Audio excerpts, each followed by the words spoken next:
Io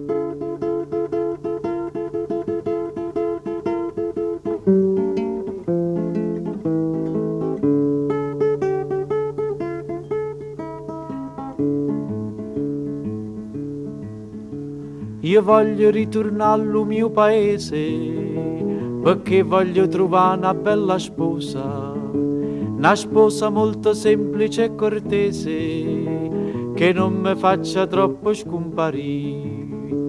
Allo comparo ho chiesto un consiglio, m'ha detto attenta a come te la piglia.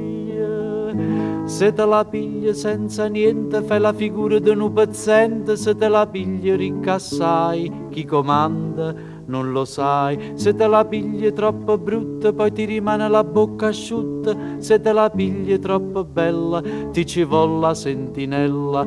Ogni modo, ogni maniera, che guai è la mogliera.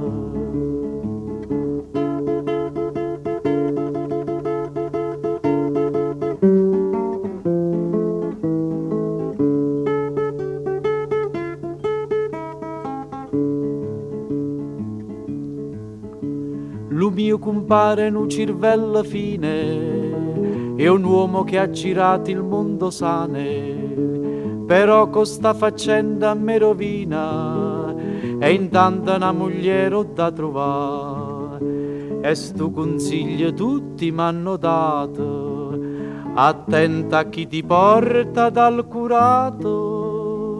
Se te la pigli troppo grassa, tutta la casa poi ti sconquassa. Se te la pigli secca secca, poi t'abbraccia con una stecca. Se te la pigli piccerella, dopo le gira la cirevella. Se te la pigli cittadina, piano piano ti rovina. Ogni modo, ogni maniera, vicca guai è la mogliera.